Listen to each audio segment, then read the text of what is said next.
Welcome to the AfriMind podcast, your podcast for courage and inspiration from Africa.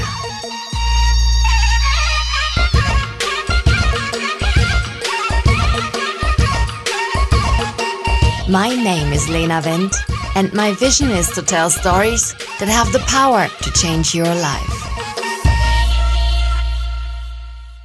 Thank you so much, Haley, for coming into our van today. Thanks for having me. Yeah, it's so exciting to meet you, actually. We both just met randomly. I don't even know, I think through Philip, right? I think just on the road, and then knew that Philip was a mutual connection as well. So we are here right now in Robertsport in Liberia, and Robertsport is a little bit far away from the capital. Do you feel like everything is far away? Vegetables, food, everything is far away from Robertsport? Everything. There's not much out here. You got waves. You got the ocean. And then we find you here with this amazing school project, and it's called Strong Starts for Success, a registered nonprofit both in the US and Liberia, and it runs early childhood care and education centers. But the spin on it is that we're training community members from Robertsport to be those caregivers. So to provide the care and education that kids need from ages 1 to 5.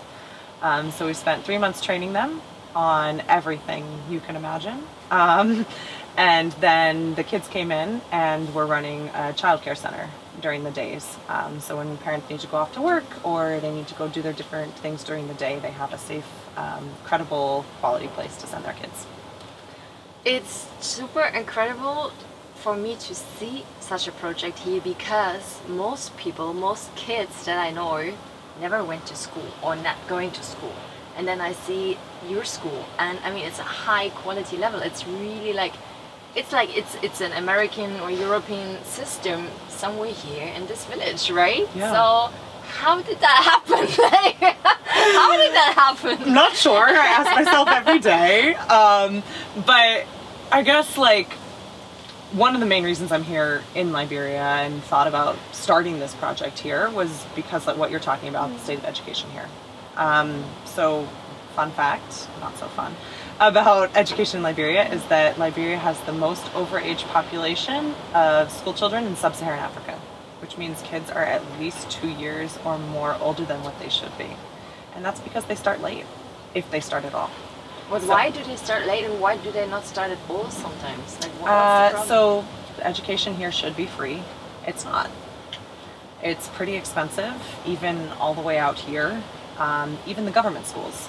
For example, the government school, local government school here costs about, let me do the math in my head. You have to have a uniform. It costs about 10 US to get one uniform made.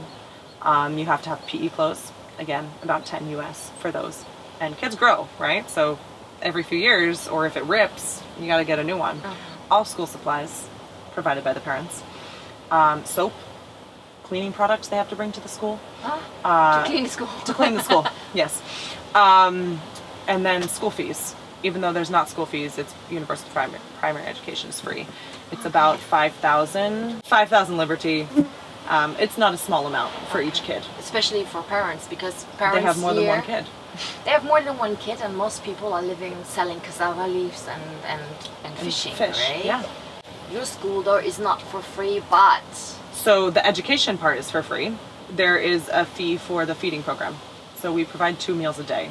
And when we say meals, full meals. Rice and beans, gari, which is ground cassava with plantains, potato green and rice, a peanut butter sandwich one day. So, and then breakfast is oatmeal or a donut and eggs or cereal, all different things. And so that's what that money goes towards. It completely goes towards funding the lunch program. And here, most people send their kids every school day with 50 to 100 LD, which is about 30 cents to about 60 cents. Per day. Per day. Yeah. They send that for their kids to buy a snack from the women that sell. And that snack is maybe a small biscuit about the size of your palm, or maybe a bag of juice. Yeah, and that's what's meant to sustain them for the day. So our fee is only a little bit more to provide them 2 full meals a day. Yeah. And they never And asked for anything education. else. And the education, exactly.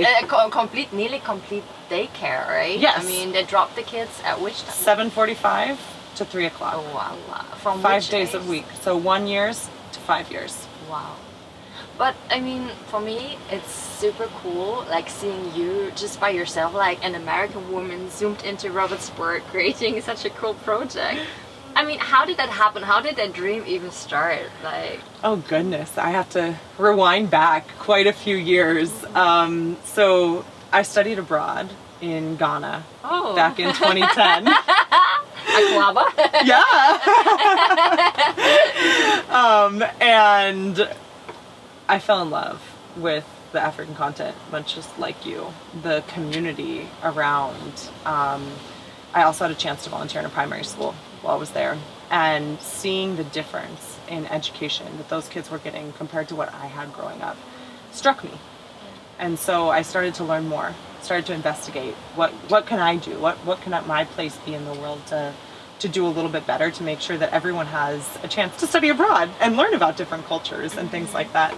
So I went back, finished up my undergrad, and applied for Peace Corps. Yeah, so I did Peace Corps in Ethiopia. Wow. I was in a very, very rural village, more so than Robertsport.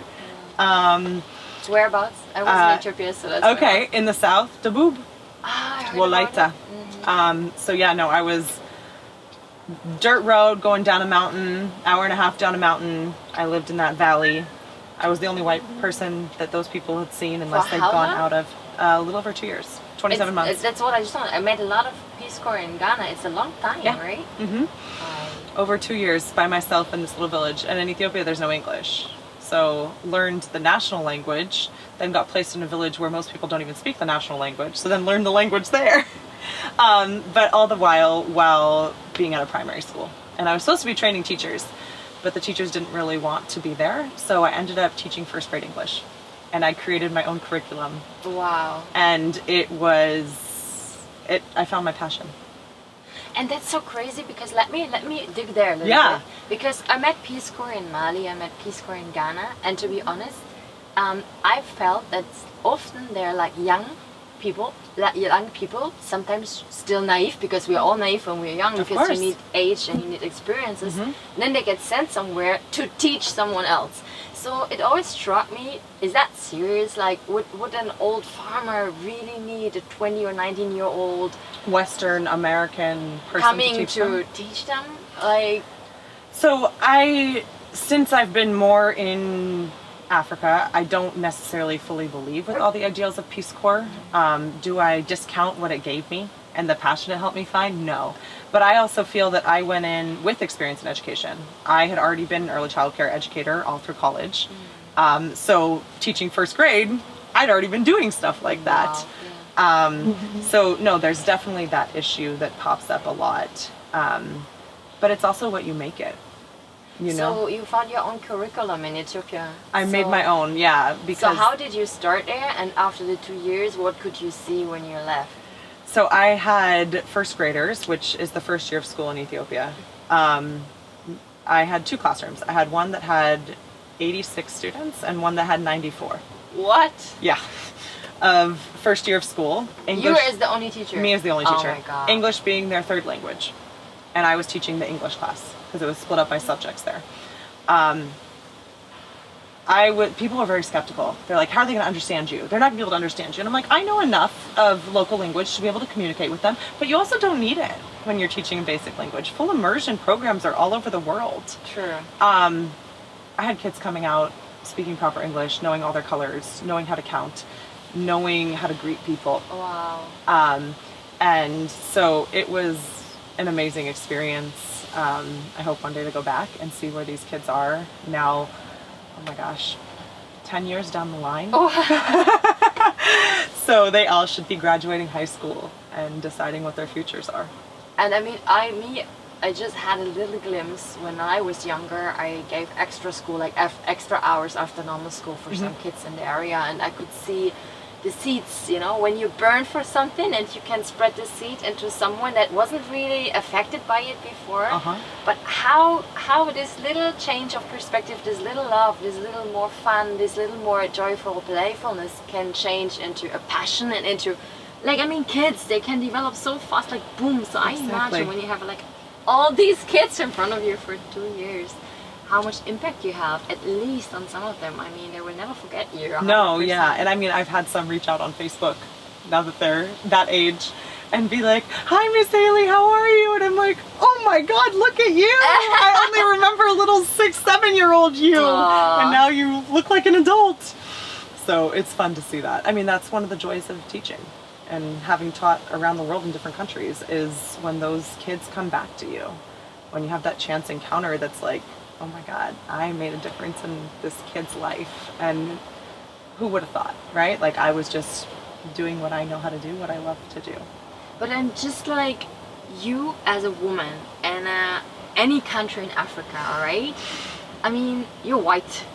I'm white. Blue hair, tall. Yes. Blue eyes, yeah. So all the cliche on the other side, exactly. right? So how do you find your stance there? How do you find that balance of being open, not losing yourself? How do that you find that middle line, and how to grow like respect? Yeah. So that's something I constantly struggle with, right? And I mean, I think people do throughout their lives, is keeping true to yourself, but also changing with times, changing with environments, adapting. I really try to learn as much as I can. Be the student, right, for the environment. How do people do things here? And if they don't go against my morals and my ethics, why can't I do it that way? Right? If it does, then that's a whole nother situation. I mean, corporal punishment is a big one. And so I try in that circumstance to use my power as a white person to say this is wrong and why is it wrong, because it goes against my morals and ethics. But I mean, things like kids swimming without pants, right?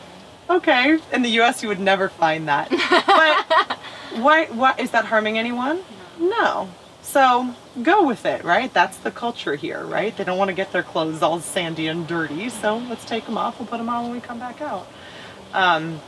So like you said, just finding that balance, and I feel like learning and asking questions and finding people that are willing to have the conversation when I say, wait, like, what do you mean by witchcraft? What is black magic, right? When people are willing to have those conversations, I dive in. Yeah. And I ask as many questions as I can to just be that lifelong learner and absorb all the information. Yeah, and I guess it's not about agreeing with everything, but it's about understanding, you know, it opens your horizon. I try always to not judge so much, you know, and I really try to give up like right and wrong, apart from it hits my values and it's really something that hurts me inside. It just doesn't feel right. Yeah. Like, but yeah, I'm asking you a direct question because I think it happened to you 100% before. Often there's also critics for this white woman savior syndrome, right? It's not, I mean, I heard that a lot of times. Oh yeah. So, but when I see you and your environment and your community, obviously no one sees you here as a savior, right? It's just as super cool dude coming to open a really fucking cool school here that is super helpful. So how do you react to negative comments like that? And do you ever doubt yourself sometimes? Do you sometimes ask yourself, is it ego? Like, is it a savior complex? Or what am I even, am I saving myself? Like, Yeah. what am I doing here? So I guess I try not to look at it as a savior complex. I definitely do get critics, and people have said to me, how come you don't open a school in the US? There's plenty of kids that need it there.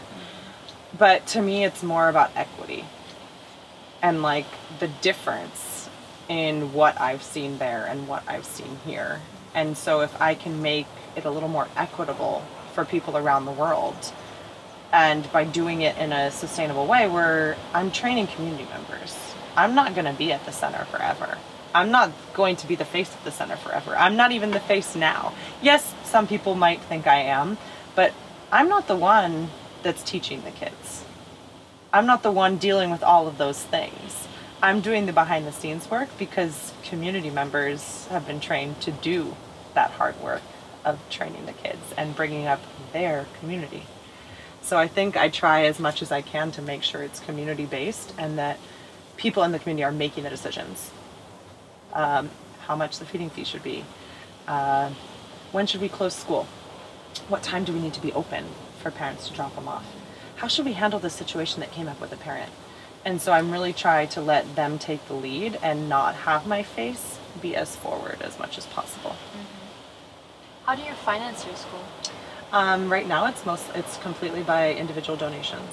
So last summer, about a year ago, I went home to the US for 6 weeks and had like 4 fundraisers with families and friends that hosted it and was able to raise enough money to run for the first year.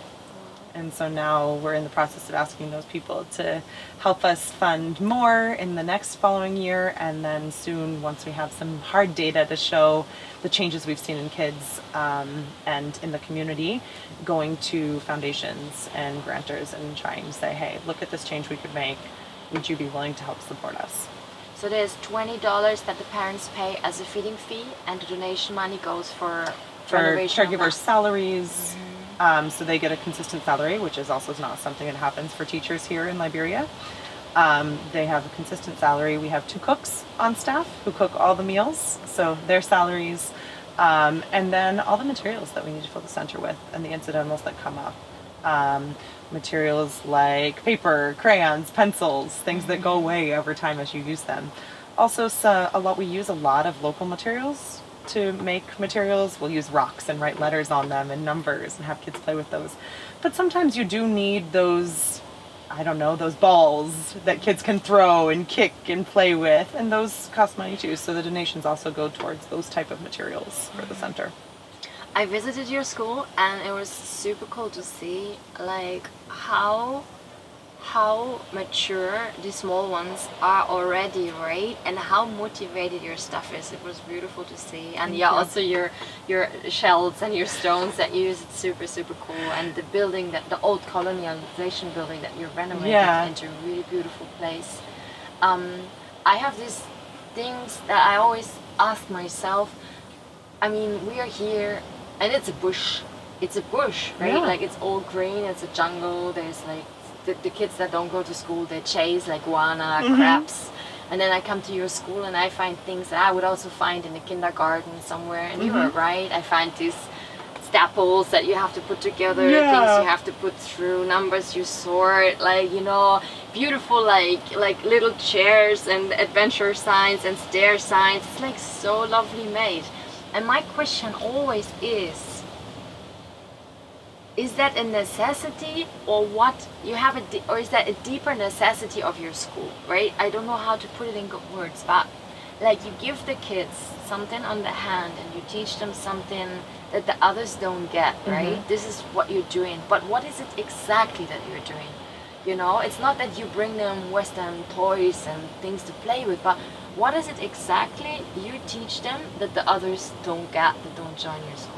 Yeah, so to me, it comes down to the name. And this is where the name came from. Strong Start for Success.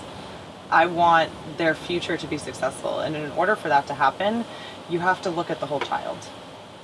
You have to not only look at the cognitive and academic aspect, but social emotional. People are social beings. They need to learn how to interact with others, right? We look at the job market now. Soft skills are way more important than hard skills. So making sure they have those. I had a parent come in recently and say to me, oh my gosh, my 2-year-old grandson, now whenever I do anything for him, he stops, he looks at me and goes, thank you, Yaya. And it's like, that's because of us. Because now he's appreciating the people around him. And to me, that's more important than any ABC 1, 2, 3 that I could teach a kid. How do you interact with people? How do you do it in a way that they're going to respect you and that you're going to be responsible for things later on? So those kind of things are very critical. And then language as well. Yes, Liberia speaks English. However, as you know, having been here, some people are really hard to understand because of colloqua, the local dialect. So social emotional learning, critical. Language development, proper English, use of English. We're working on right now. In colloquial, a lot of times they drop the verb to be. So, what your name? What is your name? Right? And just being able to say that, you meet at Robertsport's an up-and-coming tourism location. If these kids have that chance to speak proper English, in the future that's going to give a leg up when they need a job. Yeah. When they need to interact with tourists, like yourself, right? You're going to be more likely to talk to someone that's going to speak in a way you understand. Yeah. Right? Have a dialogue, have a conversation. Yeah. So looking at that, and then we're talking about 1 to 5 year olds. The physical development that occurs from the time you're 1 to 5 explodes. It's the biggest time in your life. You go from being a kid that can sit on the floor. You can't move around really by yourself. Maybe you can crawl, but you can't really get to anything higher. To being able to jump, kick, run, backflip, whatever you want at age 5. So really focusing on those fine and gross motor skills that come during those ages and making sure that those muscles are developed in a way that helps them when they need to be more active later in life. I found it super interesting because Liberia is a special country, huh? You've traveled a lot of, how many African countries? 13 now. 13. Traveled and lived, or? Not all traveled and lived. Lived, depends on how long you want to consider living there. If I when it feels like home. 2 months, then that's probably about 4. Yeah. 4 lived. But the rest traveled. Some lived, worked there as well for. So, I mean, for me, Liberia feels a very heavy country. I don't know how to put it in other words, but there's a big history about it, right? I mean, from the ex-slaves from America being given Liberia, enslaving the local people here, going through war, like going through Ebola, going through Corona, child soldiers, crazy things that happen to them, forgiveness, just to live next to each other, being now a mix of former Americans and former enslaved people. And I don't know, but like, I mean, other countries also had a war and they've been through a lot, but Liberians are heavy. I feel a certain heaviness in the kids. I feel them introvert and sometimes shy even to smile or just be light. I don't feel a lot of lightness here. Yeah. And I also, it's just my view, right? It's my second time I'm here, and just from the energy that's surrounding me, I find a lot of people that it's making me a little bit like I don't understand, like I don't see any agriculture. It's a rich ground, like it's tropical, it's raining all the day, you could spit a seed in the ground, you would have a tree tomorrow, and nobody does it. They rather just eat rice and fish and cassava leaves all the time instead of working on a field, making a field, and at the same time don't offer their kids a lot of other things to do, like no school education, but also no support in working on fields, growing something, having that feeling of success. So I wonder when this mentality, is it a mentality or is it just a uneducation? Is it a laziness? But still, you open this school and it attracts, right? I mean, you have how many children? 27 right now. 27 children right now, and you just open. So I don't really understand that, right? It's this crazy mix. Well, I think that there's a want, but the people that have the want are often pushed down by societal pressures. They feel afraid to speak, to go against the norm, this norm that you're talking about. And I'm hoping that over time, having the S-Cube Center open will help to change that, right? So a programming we're gonna start in fall, once we've been going a little bit longer, is called community engagement. And so what we're gonna do is we're gonna have community engagement seminars, different topics, one each quarter. And the caregivers will lead them and discuss and give information out about different things related to child development and child rearing, but obviously they have different arms into the community. You're gonna stretch farther. They're gonna be mandatory for the families that are at our center, but they're open to anyone in the community that's interested. So that hopefully will be a way to kind of figure out, can we stretch out these ideas further than just the hopefully 70 families that will be enrolled in fall, and get those out into the community, and maybe those ripples of change will continue along the lines and get further than we can hope. And I guess like I met a woman. She has a project in Mauritania also, where it's an educational and feeding program somehow. But to see, like, I could see the moment it spread, the moment other parents see the success of their neighborhood children, like going to that school.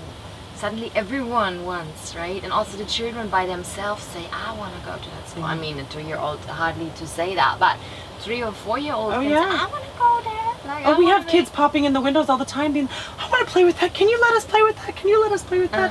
Not even the age we're addressing. Older kids who just want a chance to play, to be kids. To be kids, having that joyfulness and easiness. And I love that moment, like when I was at your school and one of your teachers, she permanently gave a high five. And that glow in the eyes of that child, I think it was Sarah, she just like, I mean, you give them a confidence, and I don't know, I don't have a word for that, but you feel worth it, and you feel like everything is possible. I am someone, because that happens here a lot, that you don't know if you are someone because you're just a part of a lot, right? You're part of the community. There's no individual identity formed. And you just go along. Just don't make any mess, and be practical. Be there. Be silent. Don't be sick. Find some food. Find me some money. Find me some.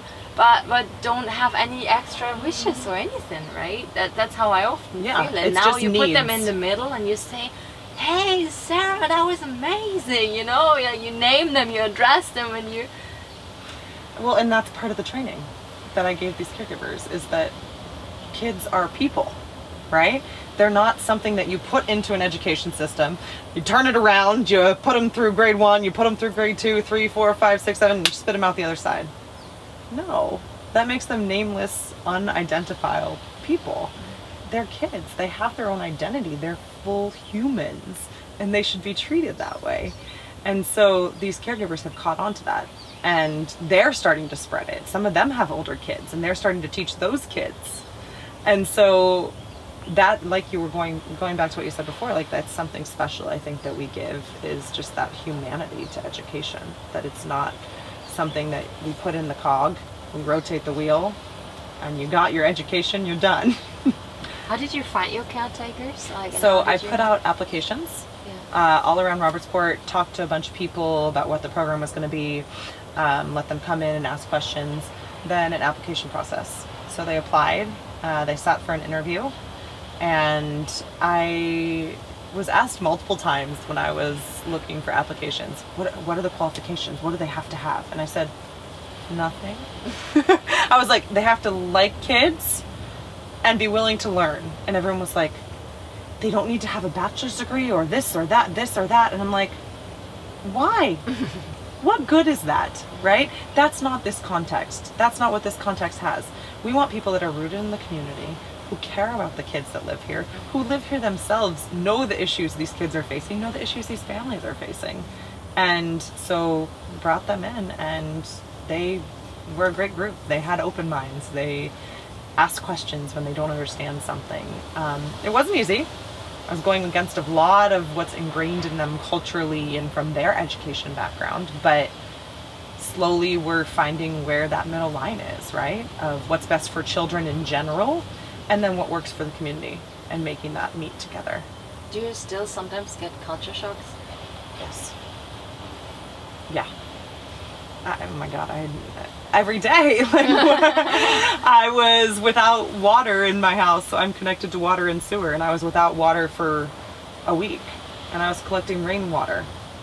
And when I first put it out there, I'm like, oh my God, I'm collecting rainwater to drink and do all of this. Like, I did the same year. But then I'm like, it normalizes in my brain, right? I have that moment where I think that, and then it normalizes, and then I talk to family back home or friends, and they're like, you did what? And I was like, it's just normal, right? Like, what else would I do? Mm-hmm. Luckily it rains. Yeah, exactly. Luckily it's rainy season. No, that's one example, but I'm sure I could think of more. Yeah, I mean, I can imagine being in the your caretakers are female, right? It's also a chance to go into that female society community and what's happening in their lives, what's there. Yeah, so I mean, the hard part always for me right now as a single female being here is all of them have families. They leave their job with me at the center at 3:30. They go home and they have more work to do at home. Like, they're not done. And so as much as I want to be friends with them and want to hang out with them after, it's a little bit hard because they have their lives that they're going to, and that they have responsibilities that they need to take care of. And so that always gets me. Like, they're not as free as their husbands or boyfriends or whoever are in the afternoon. And if you just come look out on the beach, who do we see out here? Little boys. Their dads.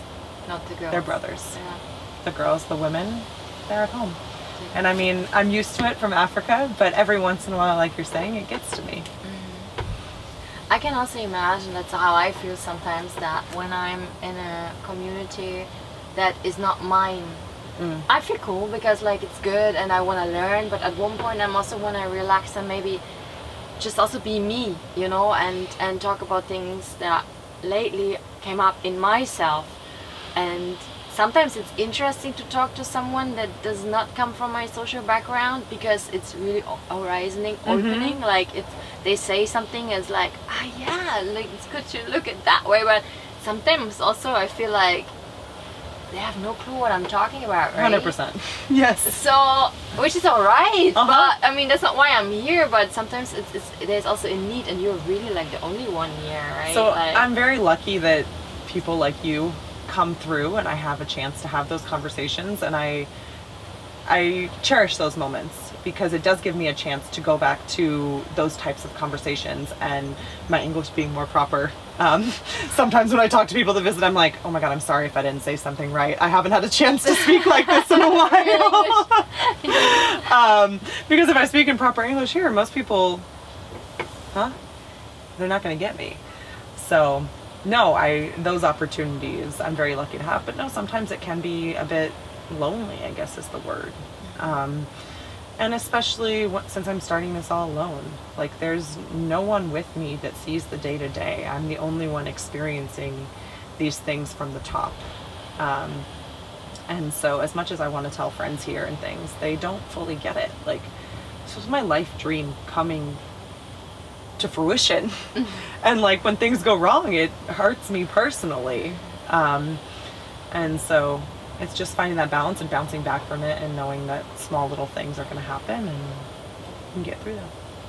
how do you, when things don't go the way you would like them to go, or when these down moments come, what is your secret to motivate yourself, stay positive and trustful? I go back to the kids. I think back about all the stories of little kids in other countries who have either come back to me or that I made smile for a day, for a second, right? That learned something, even something tiny and minuscule, like being able to have those memories and think that ultimately the reason I'm here is for these kids and they have their whole life ahead of them. So if I can give them one moment of happiness that sticks with them, that makes it all worth it. So beautiful that I really see and feel that you found that thing that you burned for. Yeah. And I think it's so You make me cry. Oh. It's true. Give me a high five. But it's so beautiful to see because I mean that's something a lot of people long for in their life, and I believe that you have a bigger impact than you think because the moment you live your dream and everybody sees the love and passion, it's addictive, right? Yeah. The sparkle goes onto that one and that one and that one, and when it can go to your caretakers and they can finally run their school themselves and you open another one, and maybe one day a child is bigger and it becomes a teacher and it does educate with the love and passion that it has been given, right? Yeah. I mean that's magic, and that just creates a better world for all of us, I guess. Yeah, that's the dream, right? Thank you so much for doing that. Well, thank you. So where do you see yourself? Do you still see yourself in Liberia? Is that a station? Is that something that could be your home? And Yeah, I mean, I love it here. I really like Robertsport. The ocean always has called me. I'd love if we could get some fruit trees planted, but Next up. yeah. No, I do see this being a place that I could be happy, that I could raise a family of my own, that could take me many more years in life. Inshallah. Well, thank you so much for the interview. I wish you great success. Thank you. I can see it's already there, and may all the good things be with you. Thank you. I will come back and see you where Yeah, the seeds are good. You have to. Yeah, I will.